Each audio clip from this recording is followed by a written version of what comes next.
Hello and welcome to another episode of the Top 3 Pen series. My name is Joost Appelboom and every Monday we post a new video about the personal top 3 pens of penfluencers. If you don't want to miss out on the video, subscribe to our channel now. Today we're having a look at the top 3 pens of Katy Klassman, also known as A Year in Color on Instagram. On her account she shares her love for art, pens, storytelling and everything colorful. She is also known for her Storytellers series on the Esterbrook Instagram account. Go check that out. Katy is a collector and like most of the participants in the top 3 series, she was having a really hard time deciding which pen she wanted to show. So please enjoy the top 5 of Katy Klassman. Hi everyone, I'm Katy, also A Year in Color on Instagram, and this is my top 3 for Appelboom. Many thanks go out to Joost for inviting me, and I'm so excited to share my favorite pens with you. So my love affair with pens starts in an office supply store and also a graphic design store that were in my hometown. I have a lifelong obsession with office supply stores. I'm still visiting them pretty often. And I guess I didn't know what a Grail pen was at the time, but my Grail pen when I was a kid has to be the Rapidograph pen. At $25 or $30 a pop, this was a pen that was completely out of my reach and something that I always coveted. So I guess I've always had this kind of next pen on the horizon sort of thing. And so naturally, this leads to the rabbit hole that we find all of ourselves in, which is the fountain pen. So I moved to DC about 5 years ago, and when I got off the bus the first day, it let me off at Farney's, which is the oldest pen store in DC. And I thought, I've moved to the perfect place. My bus stop is a pen store. And I've been visiting Farney's, well, almost daily ever since, and became friends with the staff there, and I bought my first fountain pen there, which was a Sailor. I actually won it in a contest, so I didn't buy it. That's a little bit of a technicality. And it was a Progrier Slim, and it was pink and sparkly, and I thought, I just don't even know how I'm going to use this fussy thing, but I really fell in love with it. I've since passed it on to a friend so that she could start her love affair with fountain pens, and my hope is that that pen will continue to be passed on and that it will be a lot of people's first fountain pens.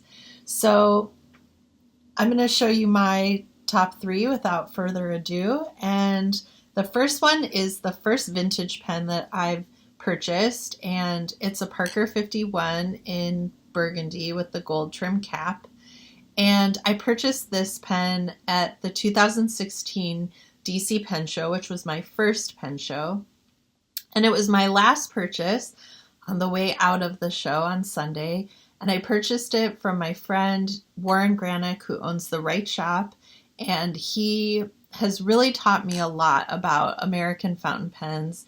And this pen I bought because I loved the idea that this was the pen that Dylan Thomas used to write, but I've fallen more in love with it when I realized that this is the same colorway that Queen Elizabeth uses. I've had a lifelong fascination with Queen Elizabeth. I just love her. And I think one of the main reasons is because she has a work schedule that would wind most people, and she's 95. And I know it would exhaust me. I think about all of the correspondence that she has to do, all of the meetings that she has to go to, all of the times that she has to be on when she probably doesn't want to. And I just think that she's so interesting, and I just love that I have the same pen for writing correspondence and for signing all of my most important documents with. I've learned that the Queen uses black ink for professional correspondence and that she uses green ink for her personal correspondence. And so I often use green ink in this pen to write personal notes and letters to people that I love. So my first pen is the Parker 51 and in the Queen's colorway, burgundy with gold cap. My second pen also has to do with the Queen, and this is a pen that I also purchased on the last day of the DC Pen Show, so I guess that's a lucky day for me.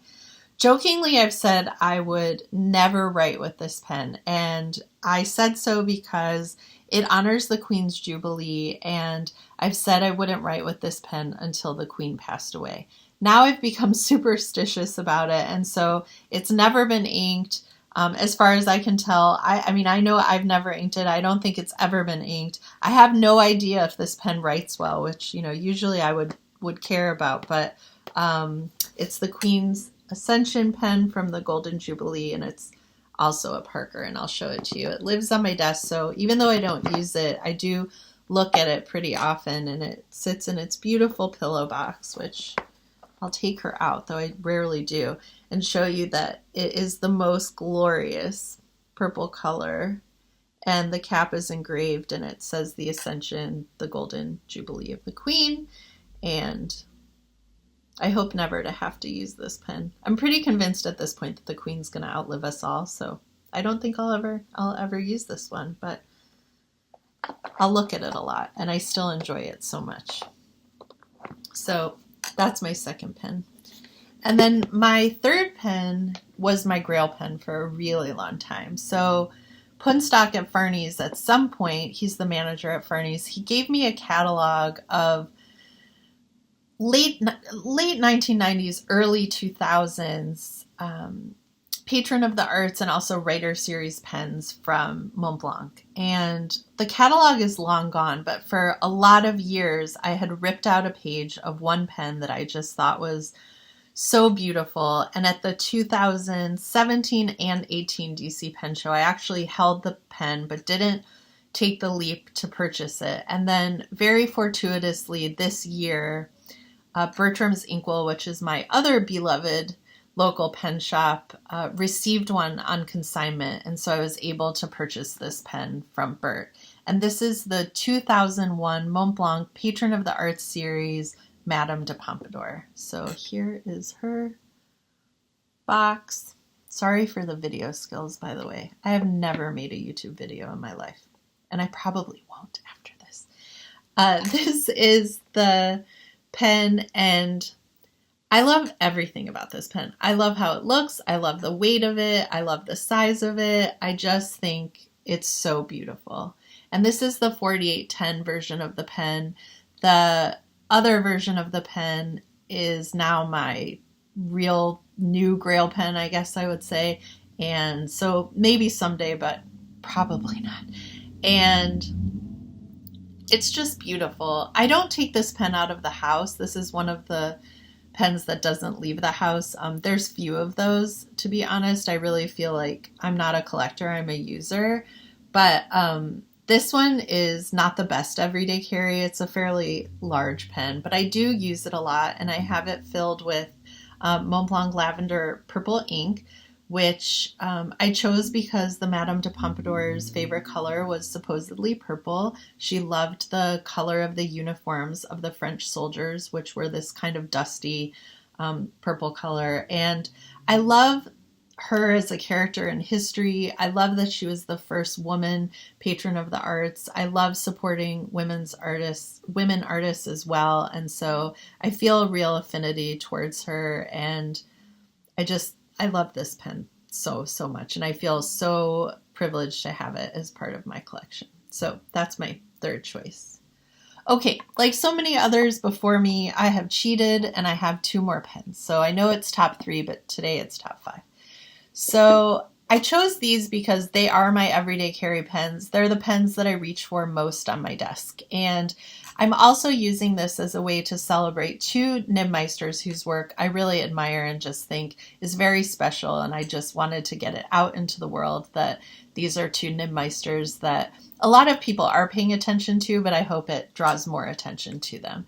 So my first choice in everyday model and everyday carry is the Franklin-Christoph Model 50. And this is one of the newest pens in their lineup, and it's a desk pen. It's a much larger pen, and I have fairly small hands, so it's pretty, long in my hand, but I find it to be so comfortable.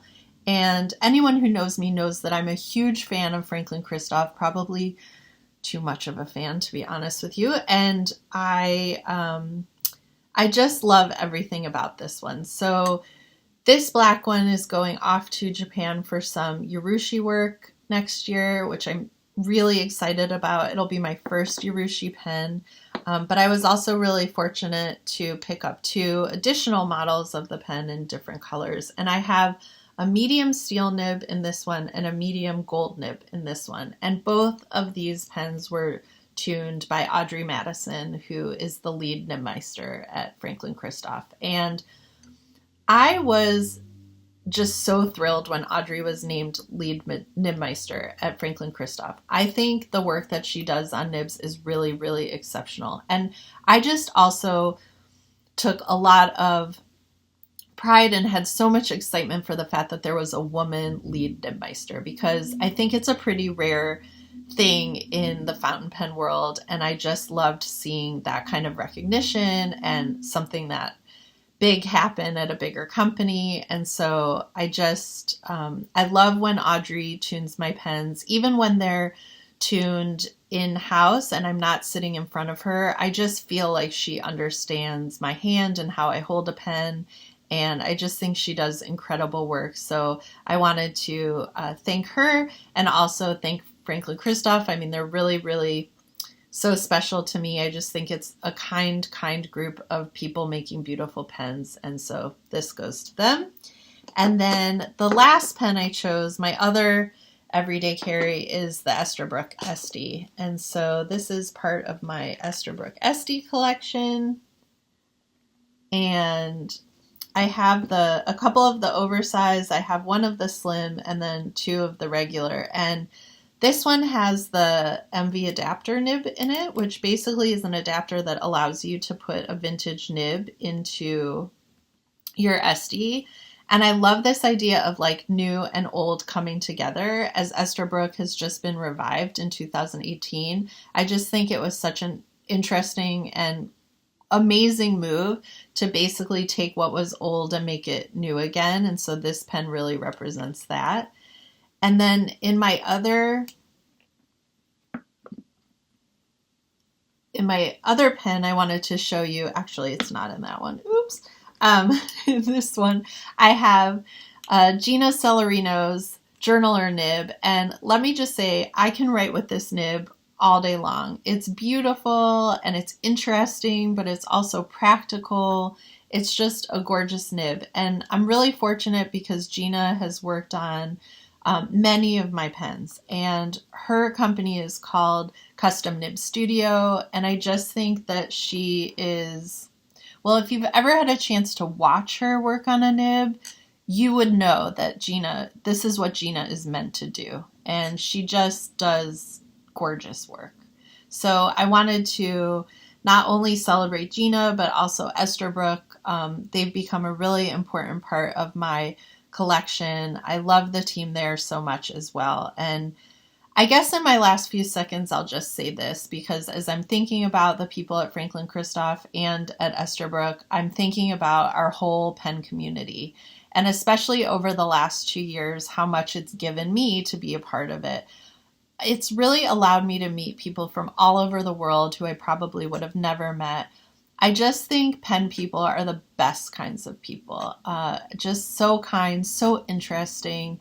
And I love the history of our hobby, but I also love the history that we're all forging in our hobby. And I just wanted to say that I appreciate all of you that I've met so much, and how much joy you bring to my life, and that you bring way more joy than the pens themselves.